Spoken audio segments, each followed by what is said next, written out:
कैसे डिफाइन करते हैं बेटा एनर्जी को?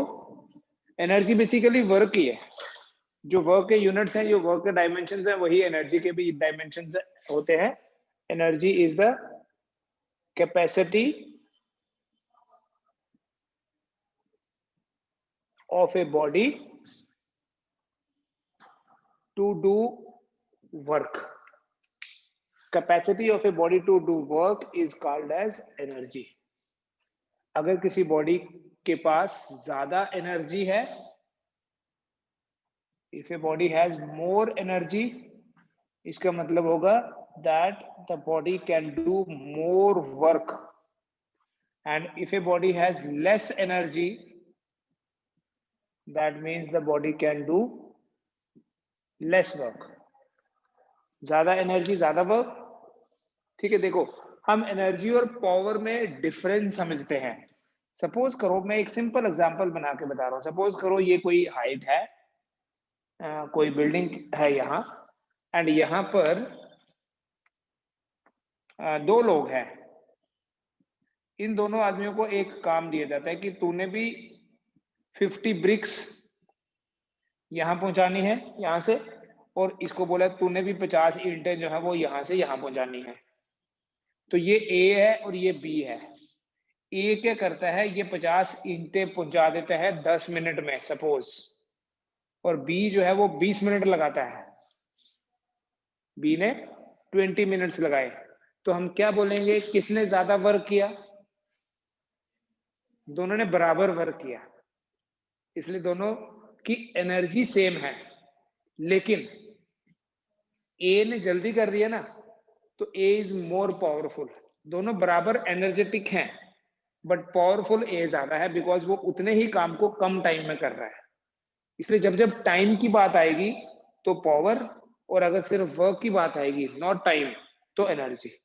ठीक है, इसलिए capacity of a body to do work is called as energy, and more work represents more energy. Energy का ऐसा यूनिट वही है जो वर्क का है। ऐसा यूनिट इज जोल, CGS unit is erg,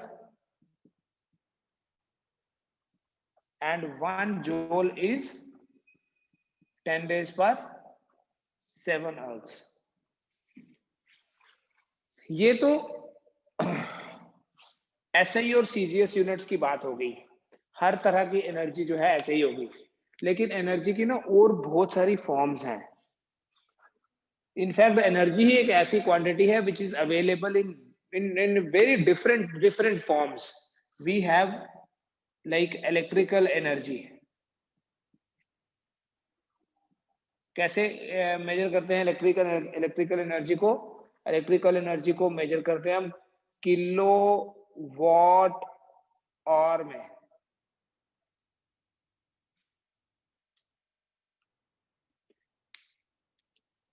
ठीक है, देखो हमने अभी पढ़ा था कि जो वॉट है वो होता है जोल पर सेकेंड। तो जोल क्या हो गया? What into second. So 1 joule is 1 watt second, ऐसे भी बोल सकते हैं। अगर हमें एनर्जी को in terms of power express करना है, we write 1 joule is 1 watt second. Electrical energy is kilo watt hour. कौन सी इलेक्ट्रिकल एनर्जी जो हम घर में यूज करते हैं, जो हमारे ये जो एसी, ये जो करंट के अप्लायंसेस हैं, ट्यूबलाइट है, एयर कंडीशनर लगाया है, एसी लगाया है, फैन लगाया है, तो किलो वॉट आवर को बेटा ऐसे लिखते हैं, KW हो गया किलो, किलोवाट, आर हो गया टाइम का यूनिट। तो किलोवाट, किलो होता है 10 रेज पर 3 वॉट, और आर होता है 3600 सेकेंड, 3600 सेकेंड। तो बेटा आप इसको लिख सकते हो 3.6 इंटू 10 रेज पर 3 और 2 5 और 1 6 हो जाएगा वॉट सेकेंड, राइट। और वॉट सेकेंड तो जोल होता है। So 1 kilowatt hour is 3.6 into 10 raise पर 6 जोल। अगर हम थर्मल एनर्जी की बात करें, मैंने आपको बोला एनर्जी की बहुत सारी फॉर्म्स हैं। हीट एनर्जी या थर्मल एनर्जी की बात करें तो हम थर्मोडायनेमिक्स में या थर्मल फिजिक्स में जब हीट एनर्जी की बात करेंगे ना, तो हीट एनर्जी का यूनिट होता है बेटा कैलोरी, कैलोरी। और 1 कैलोरी जो है, 1 कैलोरी 4.18 जूल होता है। 1 calorie is 4.18 joule.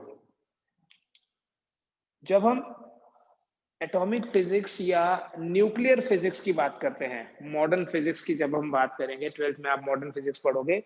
Modern physics में हमारे पास एक एनर्जी का यूनिट है जिसको बोलते हैं बेटा इलेक्ट्रॉन वोल्ट। इलेक्ट्रॉन वोल्ट ऐसे लिखते हैं, small E capital V, electron volt. बेटा जो 1 इलेक्ट्रॉन वोल्ट है, इसको जूल में कैसे लिखना है? एक इलेक्ट्रॉन का चार्ज होता है 1.6 इंटू 10 रेज पर माइनस 19 जूल।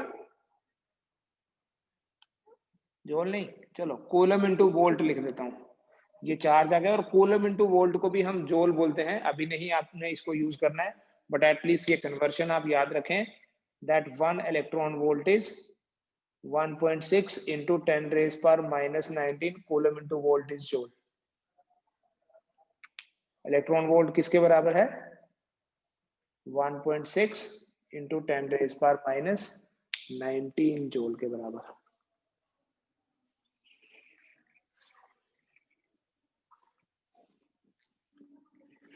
इस तरह बेटा डिफरेंट ब्रांचेस आती जाएंगी फिजिक्स की, तो हमारे पास डिफरेंट ब्रांचेस में हो सकता है डिफरेंट यूनिट्स हो, बट एक चीज याद रखना, कोई भी एनर्जी की फॉर्म क्यों ना हो, ऐसे यूनिट जूल है और सीरियस यूनिट अर्ग ही है।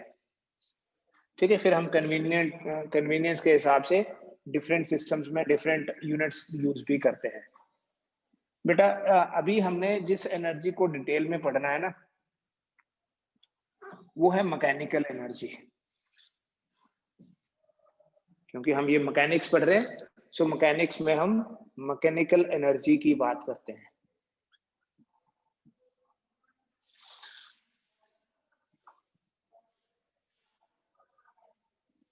And this mechanical energy is sum of kinetic energy and potential energy।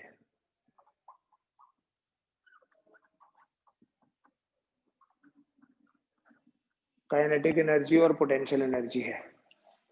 तो पहले आज हम काइनेटिक एनर्जी की बात करेंगे।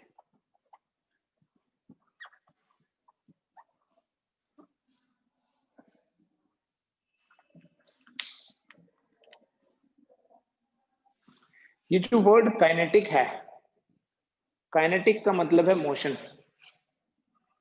तो kinetic energy is the energy due to motion of body.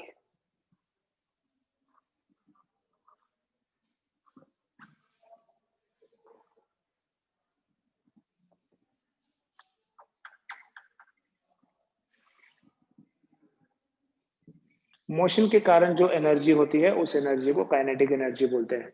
जब ऐसे बोलते हैं, जब भी हम वर्क करेंगे ना, work done to change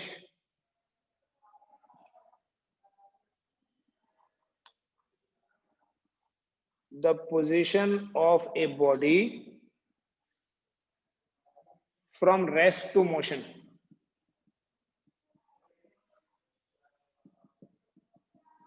is known as kinetic energy। किसी भी बॉडी को रेस्ट से मोशन में लाने के लिए जो वर्क करना पड़ता है, उसी वर्क को काइनेटिक एनर्जी बोलते हैं। ठीक है, काइनेटिक एनर्जी सबसे सिंपल है, इसका एक्सप्रेशन आपको ऑलरेडी पता है क्या है एक्सप्रेशन, बट फिर भी हम इस एक्सप्रेशन को डिराइव करेंगे।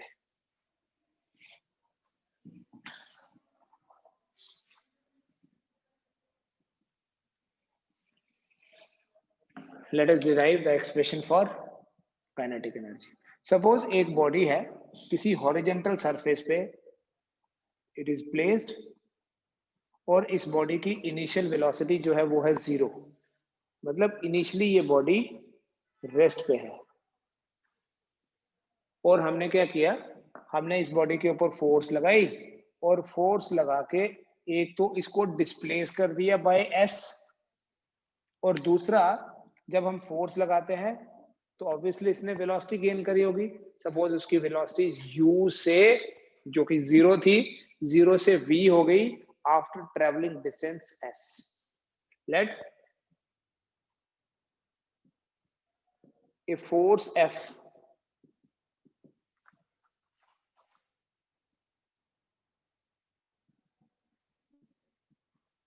displaces a body through a displacement s,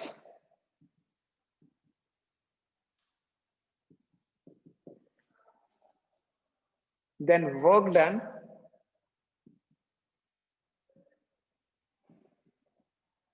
W is equal to F into S.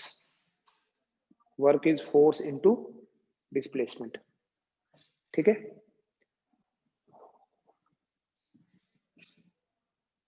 Let the velocity of body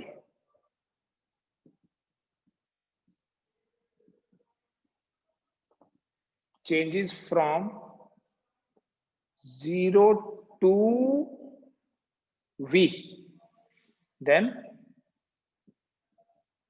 F will be equal to, then A क्या होगा पहले ये बताओ।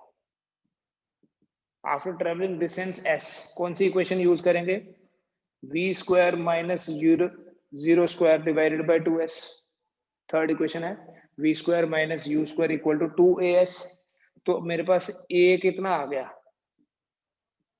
v square by 2s। a is v square by 2s, but F is equal to m into a. This means that F is equal to m into v square by 2s. F is equal to mv square by 2s। तो जब मैं इसमें डालूंगा, इसको मैं equation 1 बोल देता हूं। Therefore इक्वेशन 1 becomes, इस W की जगह मैं क्या लिख लूंगा, W को रहने दीजिए as it is. W is equal to F into S है ना, F की जगह मैंने लिख दिया mv square by 2s into s। This s and s will be out, so W is equal to 1 by 2 mv square। W किसके बराबर आ गया, half mv square, and this work is called as kinetic energy। इसी work को हम kinetic energy बोलते हैं। This work is known as kinetic energy, क्योंकि इस वर्क ने क्या किया, बॉडी की पोजीशन को चेंज किया from rest to motion. Therefore we have a very basic expression for kinetic energy, and we say that kinetic energy is equal to 1 by 2 m into v square। K is half mv square। अभी मैं energy को यहीं छोड़ रहा हूं, ठीक है, मैं स्विच कर रहा हूं ये टॉपिक। अब देखो, अगर कोई बॉडी मोशन में है तो एक चीज हमारे पास आ गई कि उस बॉडी के पास काइनेटिक एनर्जी होती है। Let me represent this kinetic energy by K only. Kinetic energy पूरा लिख के मैं के से रिप्रेजेंट करके बोलूंगा it is equal to half mv square. ठीक बेटा, अगर कोई बॉडी मोशन में है तो उसके पास सिर्फ काइनेटिक एनर्जी ही नहीं, उसके पास मोमेंटम भी होता है। ठीक है, हम लास्ट चैप्टर में मोमेंटम की बात भी कर रहे थे। ऑल्दो मोमेंटम एक वेक्टर क्वांटिटी है, बट अगर हमें खाली मैग्नीट्यूड ही लिखना है तो we can write p equals to ma, although it is a vector, but हम अभी उसकी बात नहीं करेंगे, हम सिर्फ मैग्नीट्यूड की बात कर रहे हैं। ठीक है, अगर कोई बॉडी मोशन में है तो उस मोशन को स्केलर फॉर्म में रिप्रेजेंट करना है तो काइनेटिक एनर्जी है, जो कभी नेगेटिव नहीं होगी। लेकिन अगर उसी मोशन को वेक्टर फॉर्म में एक्सप्रेस करना है तो हमारे पास मोमेंटम है, which can be positive, negative और जीरो। स्केलर फॉर्म मतलब काइनेटिक एनर्जी स्केलर क्वांटिटी है क्योंकि ये वर्क है, और वेक्टर फॉर्म मतलब momentum is product of mass and velocity. Velocity mass into speed नहीं, ये जो v स्क्वायर है this is actually speed square, square of speed. ठीक है, आप वेलोसिटी का भी स्क्वायर कर दोगे तो जब किसी नेगेटिव का स्क्वायर कर दोगे तो it will become positive. So kinetic energy कभी भी नेगेटिव नहीं होती, momentum can be negative depending on the velocity, right. लेकिन ये दोनों होते कब है? जब बॉडी मोशन में है। इसलिए हमारे पास एक इंपॉर्टेंट रिलेशन है between kinetic energy and momentum, so we call it as relation between kinetic energy and momentum। मैं ऐसे लिखूंगा k equals to 1/2 m square v square by m। what I have done here, m से multiply कर लिया, m से ही divide कर लिया। ठीक है, जब ये m square into V square है, m square into V square क्या बना? देखो m इंटू वी अगर p है तो m स्क्वायर वी स्क्वायर बना p square divided by m, है ना। तो बेटा जो काइनेटिक एनर्जी है that is equal to p square by 2m। अगर ये kinetic energy p square by 2m है तो p स्क्वायर हो जाएगा 2m इंटू k। तो p कितना हो गया? Square root of 2m into k। ये रिलेशन है, k is p square by 2m and p is square root of 2m into k।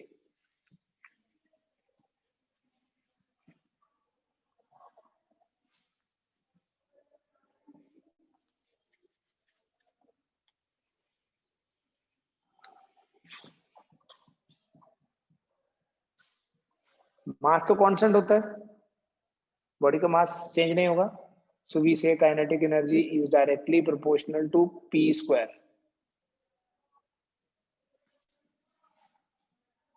दूसरा यहां देखो, p is equal to square root of 2mk,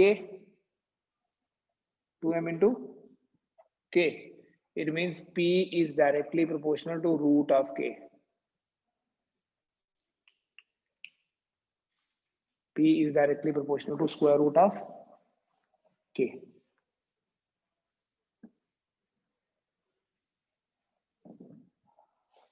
कुछ numericals कराऊंगा, फिर हम कल वापस आएंगे एनर्जी पे ही। इस इन रिलेशंस पे बेस्ड इंपॉर्टेंट क्वेश्चंस करेंगे कुछ हम, परसेंटेज चेंज वाले। जैसे क्वेश्चन है the momentum of a body, चलो मैं वेलोसिटी से स्टार्ट करता हूं। The velocity of a body increases by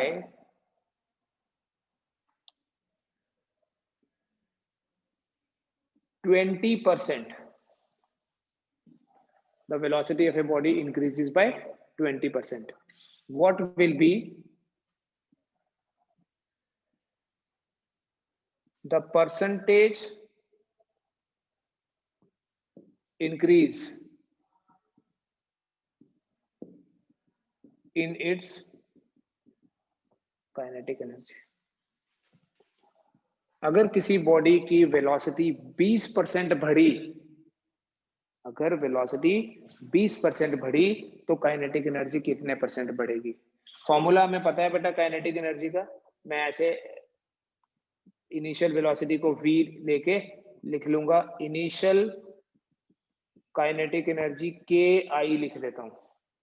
मैं पहले आपको ये सॉल्व करूंगा पूरा डिटेल्ड, ठीक है, फिर इसका शॉर्टकट बताऊंगा कि हम मिनिमम टाइम में कैसे करेंगे परसेंटेज वाले questions. Initial kinetic energy is 1/2 mv square, और बेटा जो फाइनल काइनेटिक एनर्जी है,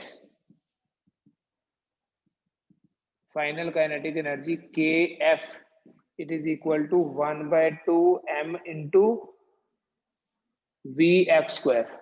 ये आई लिख रहे, और हमें दिया है vf कितना है, मास तो चेंज नहीं होगा ना वेलोसिटी चेंज होने से। vf कितना है? 20% बढ़ गया, it is vi plus 20% of V I. Final velocity कितनी है? जितनी पहले थी उसमें 20% ऐड हो गई। अगर 10% ऐड हुई होती तो हम यहाँ 10% लिखते। तो बेटा फाइनल का वेलोसिटी जो मेरे पास, that is v i plus 20/100 v i, v i plus 20/100 v i. So what is that value now? Can I write 120/100 v i? तो वी एफ को 1.2 वी आई लिख लो। वी एफ को क्या लिख दिया? ठीक है, 120/100 is 1.2. So when I substitute it here, I say therefore kf equals to 1/2 m into vf का स्क्वायर, मतलब 1.2 vi का स्क्वायर। बेटा ये जो kf है, it will become 1/2 m into 1.2 का स्क्वायर हो गया 1.44 and vi का square. So I write kf equals to 1.44 into 1/2 m vi square. ये क्या है मेरे पास? Final kinetic energy. ठीक है, मैंने इसको यहाँ, इसको ये 0.77 नहीं लिख देना, आप इसको लिख दीजिए 1.44 KI, क्योंकि 1/2 MVI स्क्वायर तो इनिशियल काइनेटिक एनर्जी थी। तो फाइनल काइनेटिक एनर्जी कितनी हो गई? 1.44। अब हमें परसेंटेज चेंज पता करनी है। पहले देखो, अगर मैंने चेंज पता करनी होती, change in kinetic energy, let me say कि change in kinetic energy is delta K, so that will be KF minus KI, which means that delta K is equal to 1/4 KI minus KI। तो delta K कितना हो गया बेटा? 0.44 KI। अगर मुझे पता करना होता, यूनिट्स एंड डायमेंशंस में ये चीजें बताई थी आपको, अगर मुझे पता करना होता फ्रैक्शनल चेंज, यहां पर जो चेंज है ना, बेसिकली वो चेंज इंक्रीज की फॉर्म में है। अगर मुझे पता करना होता fractional increase in kinetic energy, तो वो होना था change divided by initial original value. तो कितना आता? 0.44। और अगर मेरे को जैसे क्वेश्चन में दिया है what is percentage increase in kinetic energy, so it will be delta K by Ki into 100%। तो आप लिखिए 0.44 into 100%, the result will be 44%। so what is percentage change in kinetic energy? It is, इसका मतलब ये हुआ कि अगर velocity 20% बढ़ती है तो बॉडी की काइनेटिक एनर्जी 44% बढ़ेगी। ठीक है, अब इस तरह के क्वेश्चंस हम करेंगे, लेकिन ये पूरा सोल्यूशन नहीं। ठीक है, ये तो आपको बोर्ड एग्जाम में काम आएगा पूरा सोल्यूशन, कॉम्पिटिटिव में तो आपको ये मिनिमम पॉसिबल टाइम में करना है। So will do that.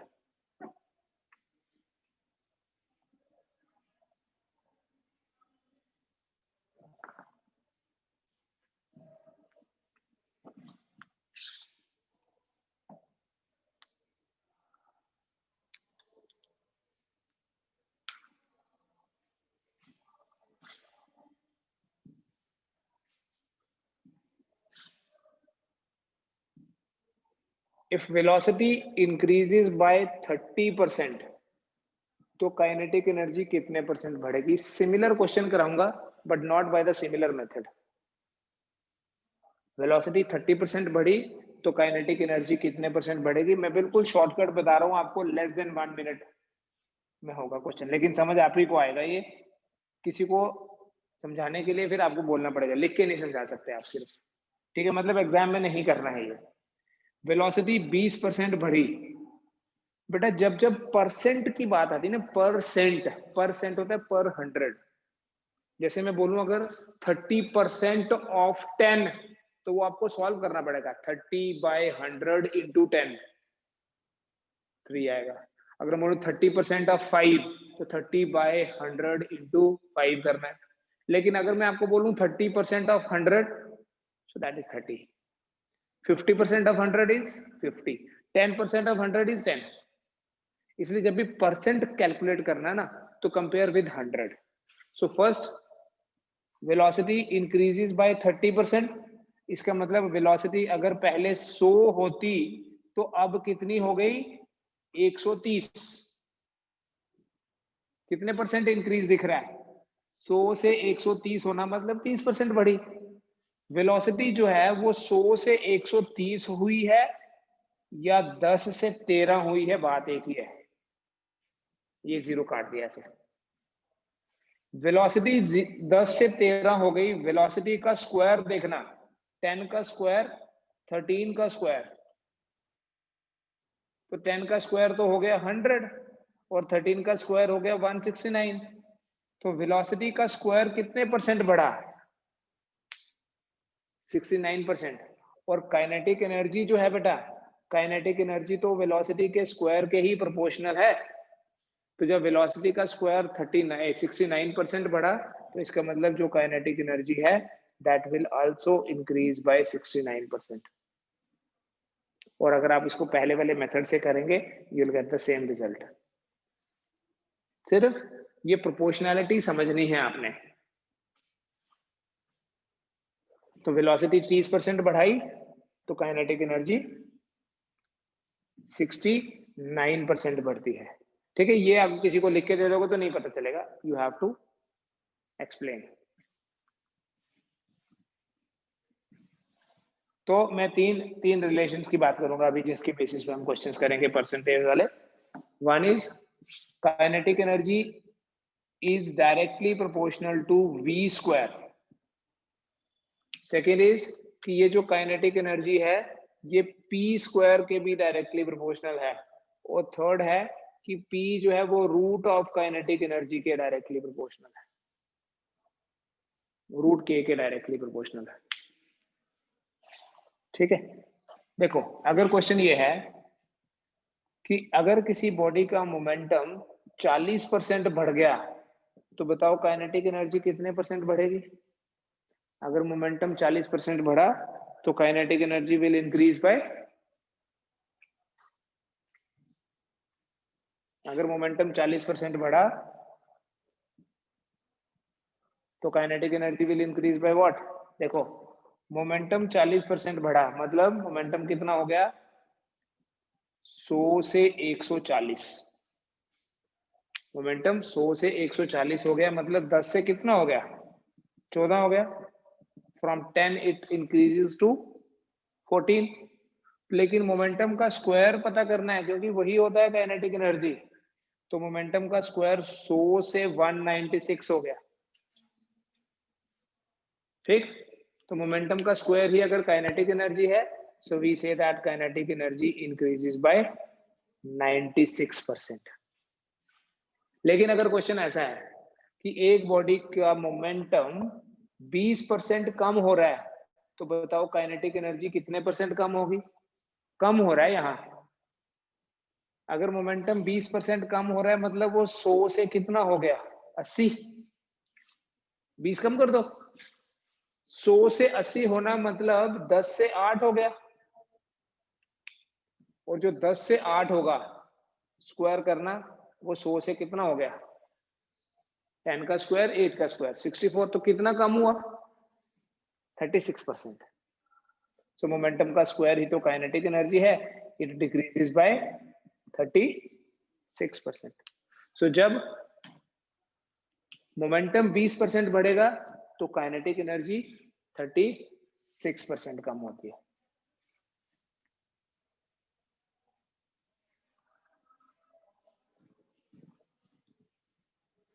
और मैं काइनेटिक एनर्जी की बात करता हूँ। मान लेते हैं किसी बॉडी की काइनेटिक एनर्जी 300% बढ़ गई, तो मोमेंटम कितने परसेंट बढ़ेगा? रिवर्स किया, प्रोपोर्शनलिटी चेंज हो जाएगी आपकी।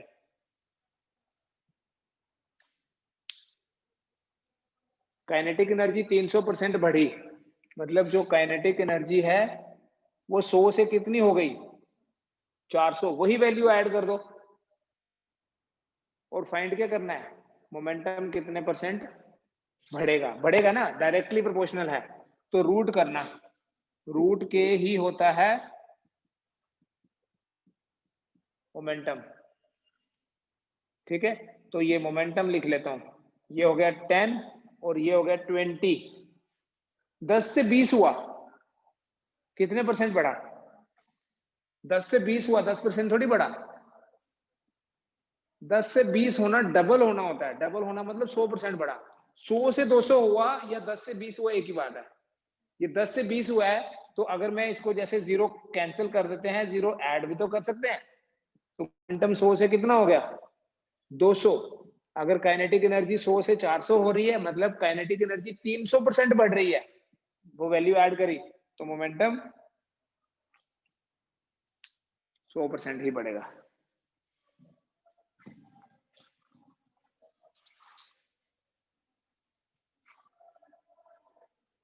काइनेटिक एनर्जी 300% बढ़ी, मोमेंटम कितने परसेंट बढ़ा, 100%।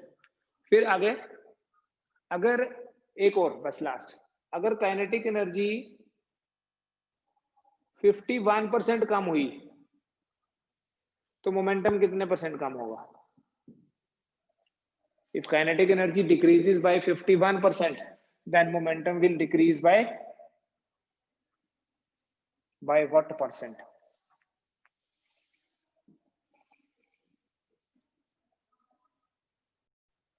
मतलब कितनी हो गई काइनेटिक एनर्जी, 100 से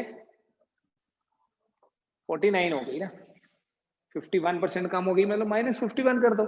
जैसे 300% बढ़ी थी तो प्लस 300 कर दिया था, 100 में 400 हो गई। तो अब काइनेटिक एनर्जी का रूट फाइंड करना है, क्योंकि मोमेंटम जो है वो डायरेक्टली प्रोपोर्शनल है काइनेटिक एनर्जी के रूट के। वो रूट 100 से रूट 49, रूट 100 मतलब 10 और रूट 5 मतलब 7 मतलब 49 मतलब 7। 10 से 7 हुई, मोमेंटम 10 से 7 हुआ, कितने परसेंट कम हुआ, 30%। क्योंकि जो 10 से 7 हुआ वो 100 से 70 हुआ होगा, तो 70% थोड़ी कम हुआ, दैट इज डिक्रीजेस बाय 30%।